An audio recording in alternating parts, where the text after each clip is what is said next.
go back and I'm able to. I think you'd have to say the preparation. Jefferson comes in for Shumpert, and it's Williams in for Kyrie Irving. Setting the floor for the Knicks. Freak in a two-guard. Anthony is out there with Kevin Seraphin. And there's Robin Lopez, and it's Galloway in at the point guard. Oh, I love that dish down low. He dishes it to Freak. It's stolen by Jefferson. Now Cleveland moving it up. And foul called as he misses. He'll go to the line and shoot two. And a brief check of the stats for Williams. Last season's performance for him averaged about 14 points, 6 assists, and 2 rebounds. And when he takes over at the point, he really keeps the offense flowing. Well, his skill set is solid. He's a good ball handler. He makes good decisions in playmaking. He's really the ideal backup. Catching up on the changes for Cleveland. Farajao comes in for Kevin Love. And J.R. Smith's subbed in for LeBron. The screen from Thompson. In the corner, Smith with it. Beyond the arc. That's in. He's got 2 made now, and he's shooting 2 for 3. Wow, beautiful feed from Mo Williams. And one problem with the Cavs last season was they put immediate pressure on themselves. A part of that was the trade for Kevin Love. And it's Freak missing. New York comes into this one following a loss to San Antonio. And nothing went well offensively on this night for them. They were just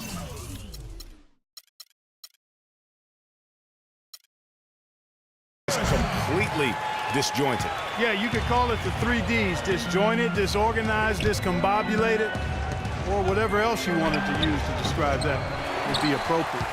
Cleveland's gone 1 of 4 from three-point range in the second. Not a whole lot dropping out there for them. All the defender had to do there was just stay close to him, and he did. It's Carmelo Anthony on the wing. And again, it's the Knicks missing. And even though he missed that, you have to.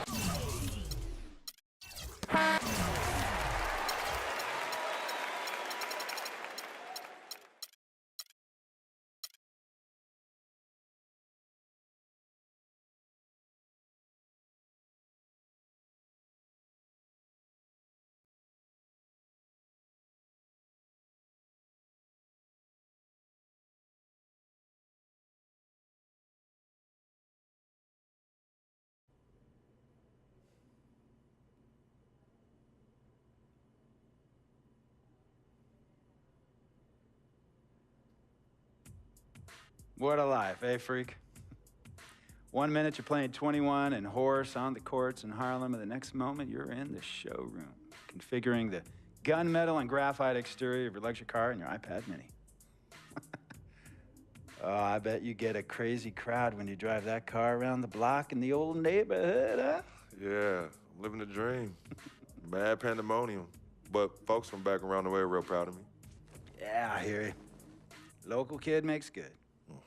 You know, it kind of reminds me of when I took my tech stock public and I rang the New York Stock Exchange bell, and my mom's friends called her up and said, "Maggie, is that your son on Bloomberg News this morning ringing the bell?" And my mom says, "Yes, sirree, Bob, it was him." That was a great moment, Freak. And you know, our lives are like a pearl necklace of great moments, all strung together with the finest silk thread of memories. And we have to be very careful how we cultivate those pearls and we thread that necklace. Does this meeting by any chance have to do with Vic Van Leer? I grew up in the burbs, Freak. I wasn't poor, upper middle class, comfortable. My daddy worked as an accountant for one of the largest insurance firms in the country. Smart with his money. Mom didn't have to work. I went to boarding school. And my dad died of a heart attack when I was a freshman at MIT. I was a movie geek, wanted to be a civil engineer, but I made my fortune by becoming a hybrid of both those interests. My dad didn't want me to be an accountant. Oh, listen to this. My best friend was a guy named Isidore. Yeah, we called him Izzy. He was one of the smartest human beings I have ever met in my life. I mean, Izzy was taking second-year college calculus courses as a high school sophomore, right? Straight-A student, full ride to MIT. Izzy had the world at his fingertips. But He was always looking for trouble, and trouble found him. He ran with the wrong crowd. And when we got to MIT, he got this great job working for a financial consulting firm in Boston. But every weekend, he would fly to Vegas. You see, Izzy had a system for counting cards in Vegas that had the big casinos on the Strip. Oh, stymied. He would come back to MIT with suitcases filled with $200,000 in cold cash. What? Yeah. So your man Izzy was getting hit off like that? Like a fat rat in a cheddar cheese factory, freak. Okay, so what happened to this dude Izzy? Because he's dope. No, not dope. Dead. After he'd been missing for 3 weeks, the Nevada State Police never found hide nor hair of Isidore.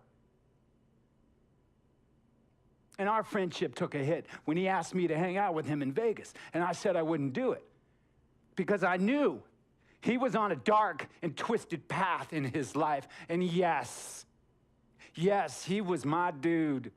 But no way was I gonna throw my life away trying to show my loyalty to a guy who really and truly didn't understand what loyalty was all about. So this meeting is about Vic. Correctamente. Okay, well, sir, Vic isn't Izzy. And why's that, freak? Well, for one thing, you and your dead friend Izzy didn't grow up poor.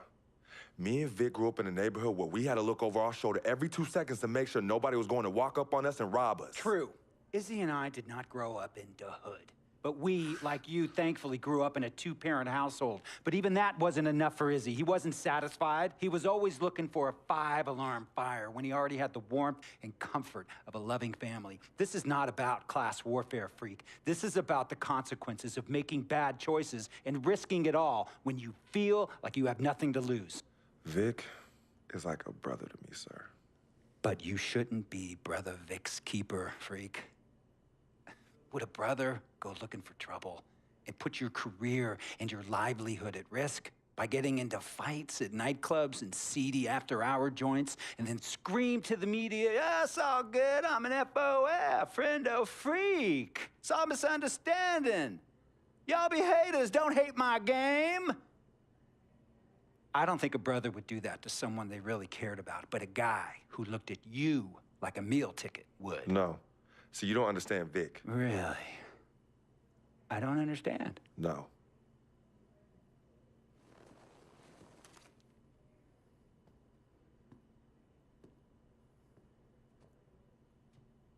Look, man, it was a misunderstanding with the guy in the next VIP booth. His honey started flirting with me, so naturally I started flirting back. Next thing I know, Captain Cornball's off my grill piece beefing. Next thing he know, he got a 2-piece and a biscuit under his left eye. Hey, I don't know who hit him, and it damn sure wasn't me. Hey, Captain Cornball's mad because I'm an FOF, friend of freak. Hey, but check this out though. He needs to train that hottie before he leave the house though. Yo, he's hotties ain't loyal, man. What's there to understand? Are you freaking blind? You know, I just want to know, how much did you pay your lawyers to make all this go away? Almost 100,000. Excuse me, son, I'm sorry, I couldn't hear you. I said I paid almost $100,000. Exactly. And if you keep riding shotgun with Vic, you're gonna go broke. Quick, fast, and in a hurry. Look, Vic is my friend, and I grew up with him. How many times I gotta tell you, sir? Freak, this is not a request. I am not asking you to do this. I am telling you to do this. And the first order of business is that Mr. Vic Van Leer is banned from traveling with you on the road. Vic is banned from the locker room. And Vic is banned from this arena. And if I catch this guy, Vic, in or anywhere near the facilities, Mr. Vic Van Leer will be arrested for trespassing. Are you serious, sir? Brother, I'm as serious as cancer. We all know that can be deadly. You know, when me and Vic were kids, playing summer tournaments at the Dome, we always imagined making it to the pros, right? And after the crowds left, just a street light was on the court, like 11:30, 12 midnight, even 1 in the morning sometimes. We used to practice player introductions, running on the court, giving dap, high-fiving the teammates. Vic, he would act as an announcer. You know, he would introduce me and announce my name on a loudspeaker, and the Jumbotron would flash my image like a little guy dressed in long shorts and a jersey. And now, fresh off his 3-game, 62-point scoring streak, the youngest player to ever do so in NBA history, Frequency Vibrations.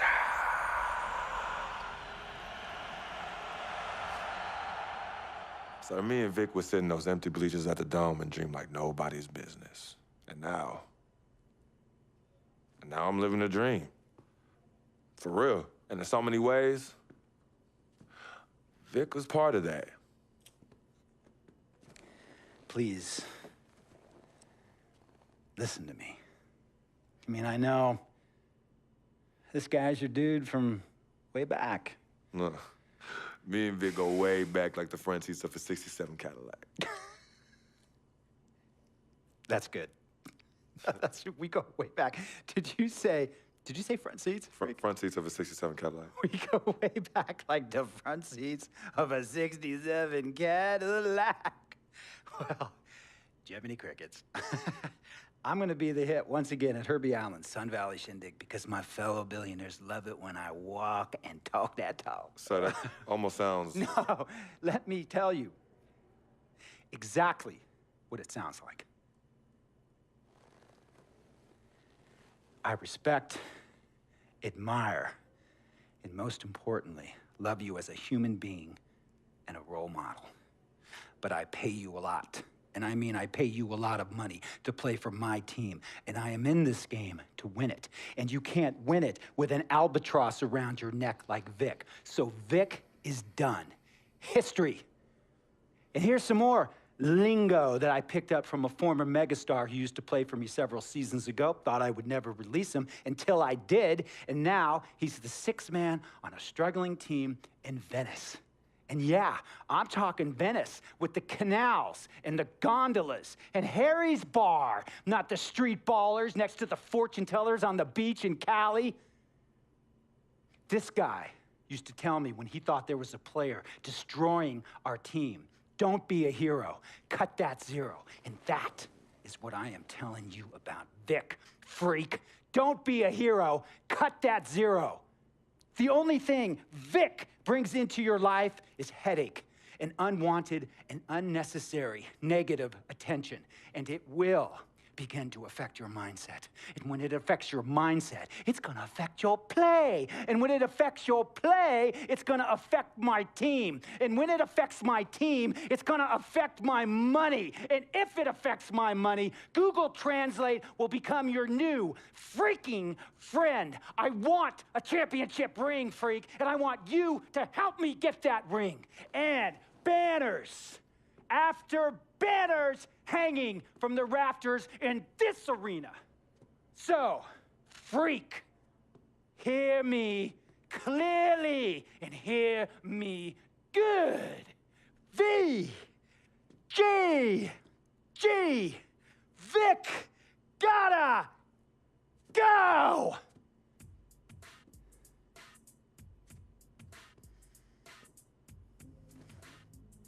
Handle your business.